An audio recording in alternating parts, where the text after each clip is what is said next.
In the dense urban landscape of Tokyo, it's easy to focus on the sights in front of you. Crowds of thousands emerging from packed train stations at rush hour. Expanses of restaurants and izakayas. Small roadside shrines next to blinking lights and trains passing through level crossings. The real extent of Tokyo, however, goes beyond your horizontal view. In the Japanese capital, don't forget to look up. In Japan's nightlife districts, drinking and hostess establishments are stacked one on top of the other in prototypical zakyo buildings, the architectural style that the Tokyo of the public imagination is made of. Huge skyscrapers soar above business districts like Marunouchi and Nishi Shinjuku. An outdated way to refer to the three-dimensional Tokyo landscape was organized chaos. But if that term lacks awareness of the intentionality of Tokyo urban design, one physical reality still deserves the chaotic descriptor. And it's something you really only notice when looking up. Japanese power lines. Dense black cables are strung from utility pole to utility pole, crisscrossing the areas above streets and obscuring views of the frequently overcast Tokyo skies. The cables are so omnipresent that residents can almost forget they're there, like the way that your eyeglasses frames seem to disappear from your field of vision once worn for long enough. It's not exactly surprising that there's a necessity for a mass of utility cables in as technology-dependent a city as Japan's capital. After all, they provide homes, businesses, and facilities with more than just electricity. Internet, phone services, and cable television rely on the vast network of power lines that blanket the urban Japanese landscape. What may be surprising, though, is that the cables remain in the open air, rather than buried beneath the earth. The perceived chaos may not be able to hold a candle to spaghetti-like power line formations found in parts of countries like Thailand or India, but the density of cables is still enough to turn a few heads. In fact, a study by the Japanese Ministry of Land, Infrastructure, Transport, and Tourism proved the comparative prominence of above-ground power lines in Tokyo and Osaka compared to other major world cities. As of 2019, London, Paris, Hong Kong, and even nearby Taipei had reached 100% subterranean power line placement. Comparatively, the 23 wards that make up central Tokyo had only reached a minuscule 8%. The vast majority of Tokyo's power lines remained above ground. So you're not just imagining things. There really are more above-ground power lines in Japan than elsewhere. And not just comparatively to cities in Europe and North America. The question is, why? Minasan konnichiwa, and welcome back to Unseen Japan. As always, I'm Noah Oskow, and today we're taking a journey through the Japanese urban landscape and discussing one of its most prominent, but only occasionally discussed aspects, the electrical wires that occupy so much of its skies. Now, as a denizen of Tokyo, this is a topic I've been interested in for some time, and it just so happens that I've been doing some guiding with Unseen Japan tours recently that's taken me to some good locations for filming some of these masses of wires that happen to blanket the skies pretty much throughout Japan. In central Tokyo, of course, you see them all over the place, but also in the greenery of Mount Takao in western Tokyo, the charming townscapes of Kamakura, in front of the famed views of Mount Fuji in Kawaguchiko, and near the Japanese Alps in Karuizawa. Now, I've actually lived here in Japan for a pretty big chunk of my life at this point, and all over the archipelago itself. But even so, I was shocked at some of the places that I actually noticed large masses of wires. The thing about these sorts of wires is that if you're not looking for them, you really forget they're there. They almost become invisible. Anyway, I hope you find this topic as interesting as I did, and if you do, consider liking and subscribing, or maybe joining us for a tour if you come here to Japan. Anyway, let's learn more about what's up with Japanese power lines. This city-focused study is a relatively small sample size, so let's look at a more extensive one. This comparison between Japan to the states of the EU showed that Japan trailed behind even the European countries with the most visible power lines, like Greece at 11.2% subterranean power lines and Ireland at 17.5%. Japan had only reached a mere 0.3% total subterranean utility line placement. Comparatively, countries like Denmark, Luxembourg, Germany, and the UK all had achieved more than 80% underground power lines.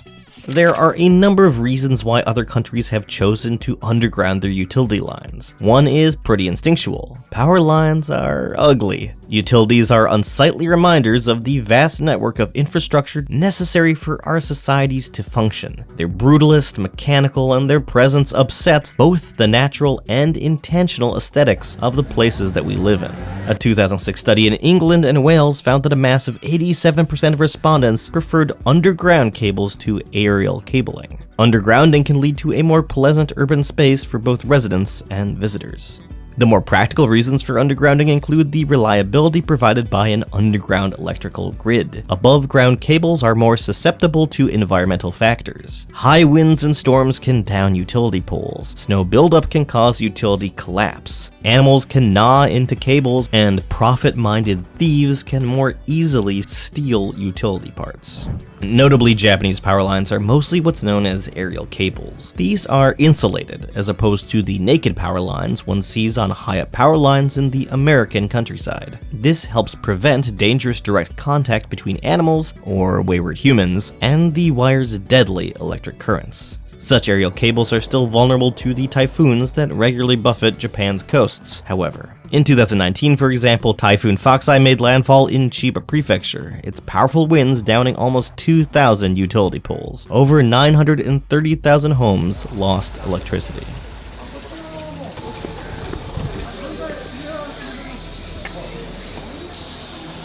Nonetheless, there is one type of natural disaster that underground power lines are susceptible to: earthquakes. When powerful quakes disturb or sever underground lines, repair can take much longer than with above-ground power lines. A partially damaged above-ground power line can be repaired in minutes. Digging up, finding, isolating, and repairing underground systems can sometimes take weeks.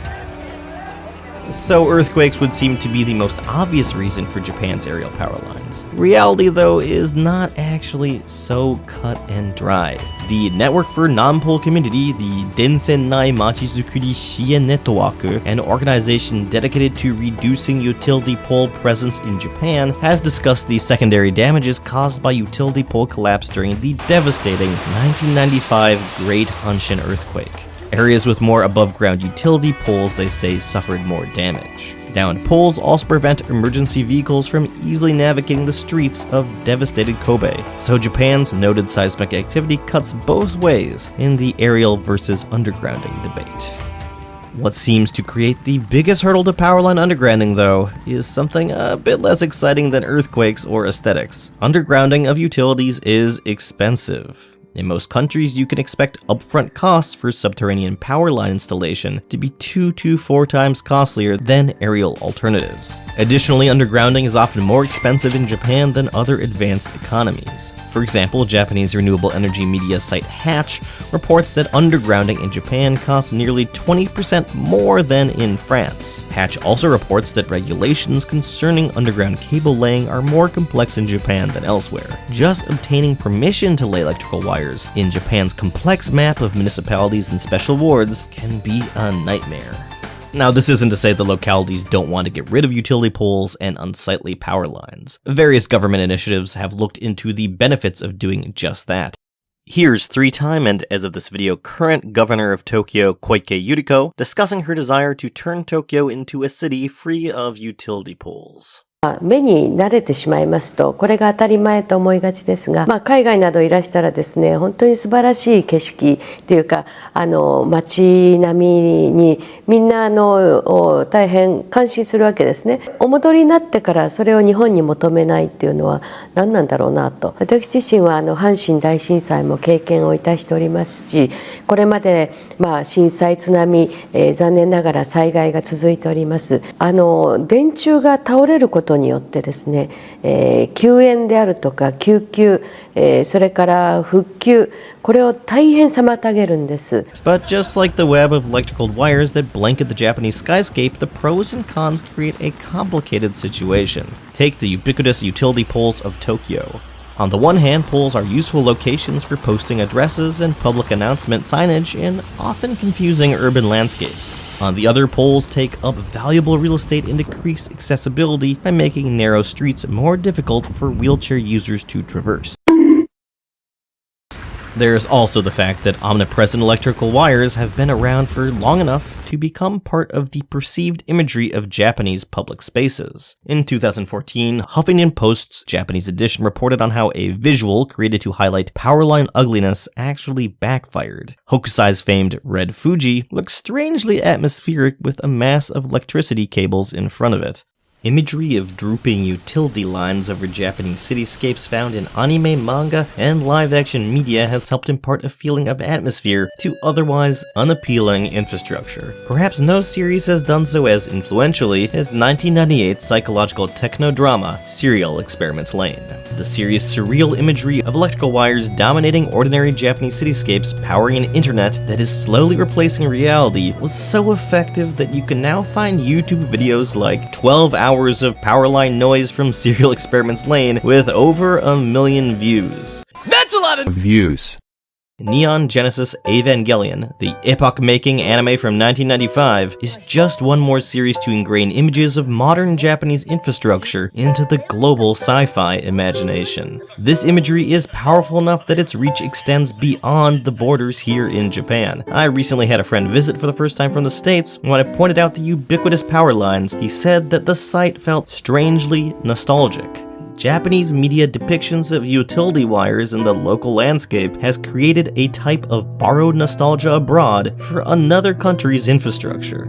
It's honestly fascinating. Ideas like earthquake readiness being the reason for wire-festooned cities belies the history of how Japan's modern electrical grid emerged. While above-ground utilities were the norm in the early days, pre-war Japan was working towards an undergrounded future. Tokyo's Bunkyo Ward was one locality that was actively striving to bury power lines before the war.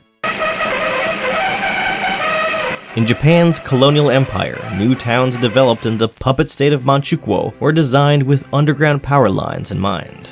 But the wartime firebombing of the majority of Japan's urban spaces put an end to the long game of undergrounding. With most cities in Japan left in bombed-out devastation, the quick rebuilding of infrastructure and utilities took precedence. Above-ground power lines were far faster and cheaper to build than underground alternatives. Initially, these were to be a stopgap. Undergrounding would follow when time and funds allowed. Then, as Japan quickly emerged from stark post-war poverty into a skyrocketing modern economy, electricity demands exploded. Japan's cities expanded, and utility poles with their wiring for electricity and phone lines were installed by the thousands. Japan needed more access to electricity, and fast. There wasn't any time for subterranean wire laying. What was once meant to be a temporary facet of urban design emerged as something more permanent. So the current power line status quo wasn't some natural progression necessitated by Japan's physical geography. Instead, it's the result of Japan's rapid metamorphosis from wartime devastation to an electricity-consuming economic powerhouse. Japan's urban landscape is in a state of constant flux. Things could certainly still change. But given the sheer scale of converting Japan's massive wiring from above to below, we shouldn't expect the view of Tokyo skies to become fully unadulterated anytime soon.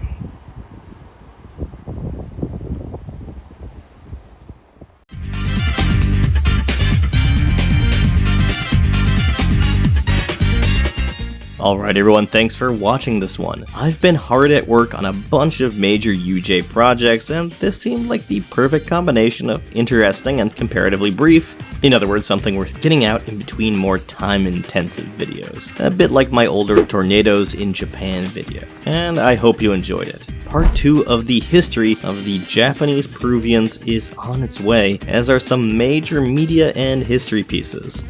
If you enjoy my work here, then consider supporting us on Patreon, still the singular way I'm able to invest the time it takes to make these. Your support means the world to us, and me in particular. And if you're coming to Japan, then consider reaching out to Unseen Japan Tours. We always have a great time, and I'd love to take you around and create a custom-built itinerary that really deepens your experience of this amazing country. Anyway, hope you've come out of this video with a little more understanding of the modern Japanese urban landscape. I know I did. So, see you soon, and mata ne. I don't have mail. I don't get it.